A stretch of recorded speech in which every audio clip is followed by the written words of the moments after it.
Philippines Japanese medals. Medals of the Japanese occupation during 1942 to 1945. For example po, itong si Homma medal. Yan ang isa sa pinakasikat na Japanese medal. Pagmasdan nyo pong maigi ang picture niya. Ganito naman po yung mga iba't ibang klase pang mga rare na medal na pag-aaralan po natin mamaya. Ipapakita ko sa inyo ang mga obverse at reverse niya at pati na yung mga value nito. Kaya stay tuned lang po kayo, huwag po muna kayong aalis. Yung mga first time sa video sa channel ko, pwede nyo akong i-follow. Subscribe lang po kayo. I-click nyo po yung notification bell para ma-notify kayo sa cellphone ninyo na meron tayong mga ganitong klaseng tutorial at updated kayo sa mga binibili kong coins, medals at banknotes. Mamaya patuloy natin pag-aaralan ang mga ganitong klaseng medal. Baka sakaling meron po kayo, mahal po ang value nito. Kaya wag po muna kayong alis. Maraming salamat po.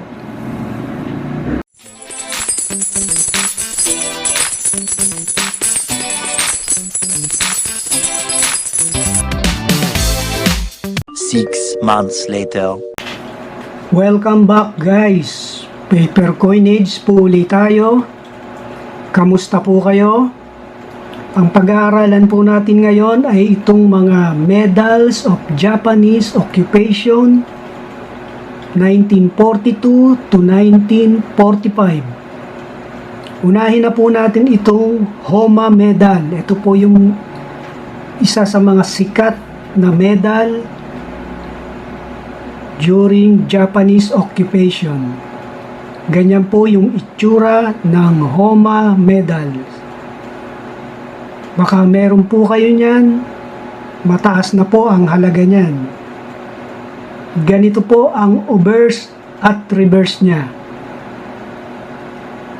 Philippines, Medals of the Japanese Occupation 1942 to 1945. During the Japanese occupation of the Philippines, monetary issues were restricted to paper money. No metallic coins were issued either by the Japanese or the Filipinos. The only other item of numismatic importance was a group of interesting commemorative medals and one decoration struck in either silver or bronze. Little has been written about these medals because little is known. They are very seldom available. All are considered to be quite scarce. Homma medal, silver 36 millimeters, obverse. A Japanese soldier in battle dress looking towards the island of Corregidor in the Bataan Peninsula.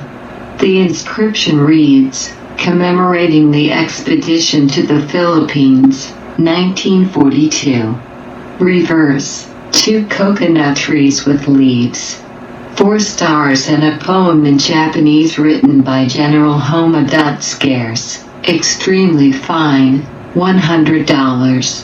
Issued by General Masaharu Homma, the Commander-in-Chief of the Japanese Armed Forces, and represented to his officers in honor of the capture of Bataan and Corregidor.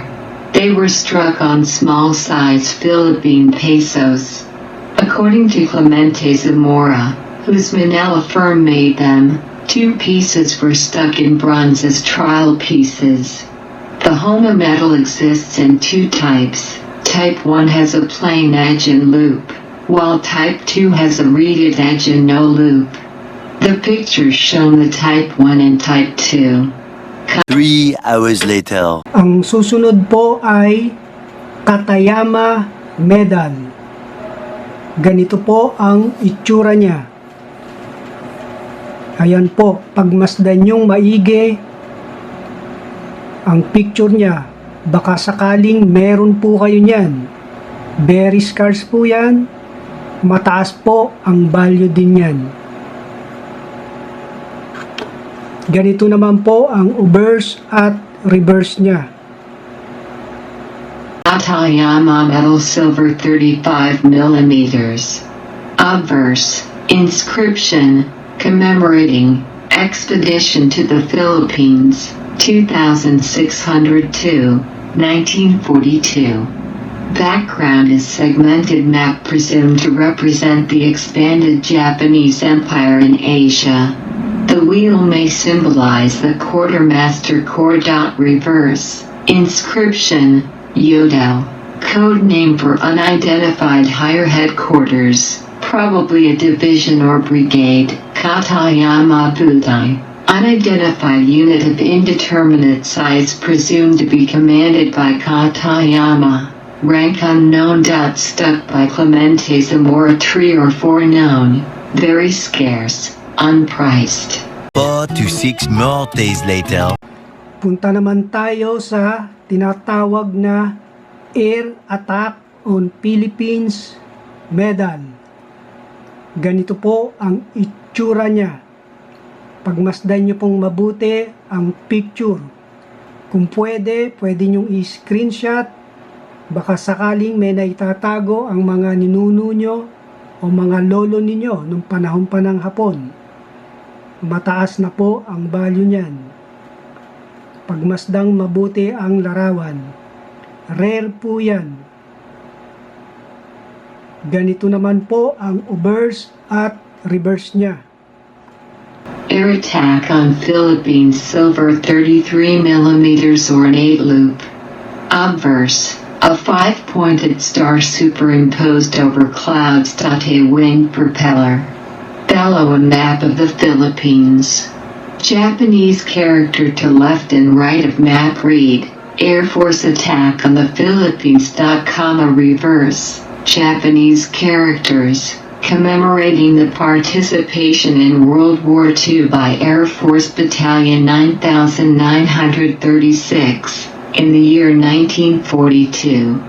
Name at bottom, Sake Ita. Rare, $150. 2,000 years later.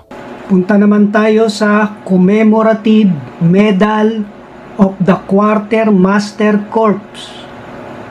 Ganito po ang itsura ng picture niya.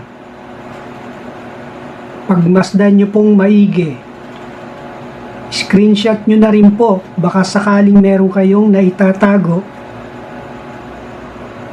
Ganito naman ang obverse at reverse niya. Very scarce na po yan. Jackpot po kayo pag meron kayong mga ganyang klaseng medal na pinapakita ko. Commemorative Medal of the Quartermaster Corps silver 32 millimeters, loop. Obverse, map of the Philippines. At right in Japanese is the following, commemorating the entry to Manila. To the left is a date in Arabic numerals February 11th 2602, February 11th 1942.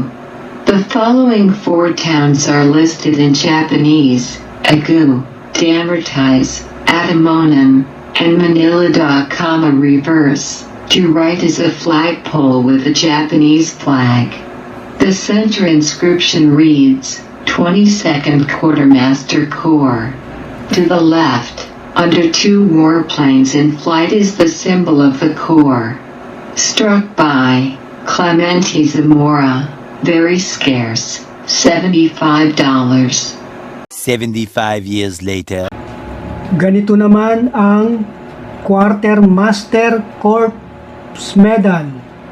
Yung kanina commemorative, ito naman hindi siya commemorative. Quartermaster Corps Medal lang po siya. Silver din po yan. Pagmasdan maigi ang picture niya. Yung commemorative kanina ay bilog. Ito naman ay parang tinapyas yung magkabilang gilid. Pagmasdan maigi, screenshot nyo na rin po. Baka meron kayong naitatago. Ganito po ang obverse at reverse niya. Meron po itong silver at bronze. Quartermaster core metal silver and bronze 30 mm by 38 mm, ornate loop. Obverse, scrolls at top and bottom read, commemorating the conquest of the Philippines, December 27th, 16th year of Showa, 1941. In center is a map of the Philippines with 6 towns shown in English: Agu, Damartiz, San Fabian, Manila, Banalonan, and Tarlac. A reverse, Great East Asia War /Watari 8857 unit. In center is a quartermaster wagon. Silver, very scarce, $75.00 bronze, scarce, $50. Many hours later. Ang susunod naman ay Quartermaster Corps Commemorative Medal na square ang itsura. Pagmasdan pong mabuti ang picture. Ganyan po ang itsura niya. Tandaan nyo pong mabuti, baka meron po kayo niyan, mataas na po ang value niyan. Scars po yan kung tawagin. Ganito naman po ang obverse at reverse niya. Quartermaster core commemorative medal, bronze, plated 32 mm by 40 mm, loop. Obverse, in center is a map of the Philippines, at upper right is a horse's head. The Japanese character are the Philippines. Reverse, commemorating the Great East Asia War /Kaki 6561 unit, 2601, 1941. Struck by Clemente Zamora, scarce, $60. 11 minutes later. Ang susunod natin ay souvenir medal. Surrender of Bataan and Corregidor. Dalawang klase po ito, isang bronze at isang silver. Yung silver po ay blanco ang reverse. Yung bronze, meron siya magkabila. Pagmasdan po ninyong maigi ang picture.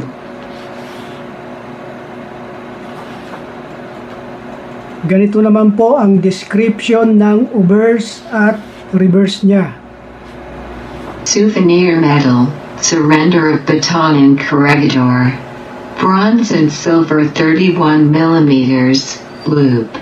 Number 159 and 160.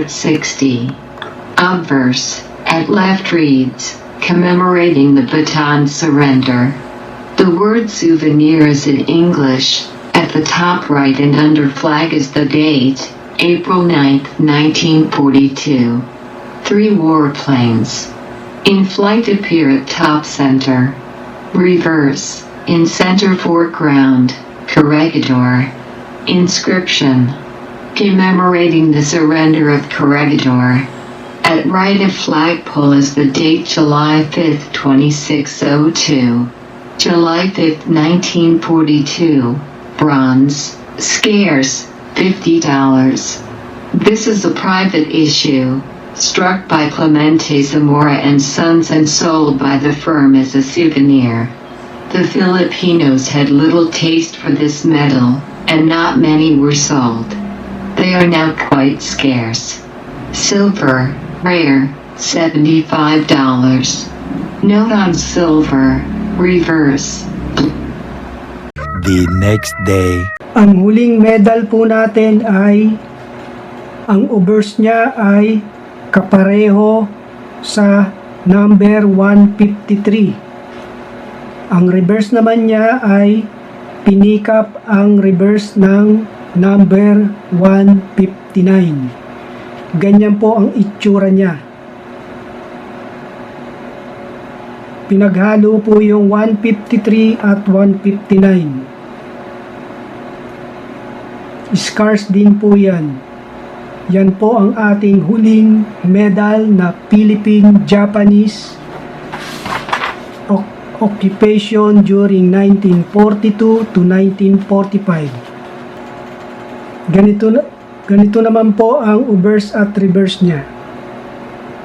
Obverse, similar to number 153, except for date, which here is 2602, 1942. Reverse, similar to number 159, silver 32 millimeters, stuck by C. Zamora, scarce, 75. 80,000 impressions later. Sana meron akong nabahagi sa inyo tungkol sa mga rare at scarce na medal na pinakita ko po sa inyo. Tandaan niyo pong maigi, baka meron po kayong naitatago niyan. Mataas na po ang value niyan. Buying po ako niyan kung sakaling meron kayo, pasend na lang po ang picture sa messenger ko. Maraming salamat po.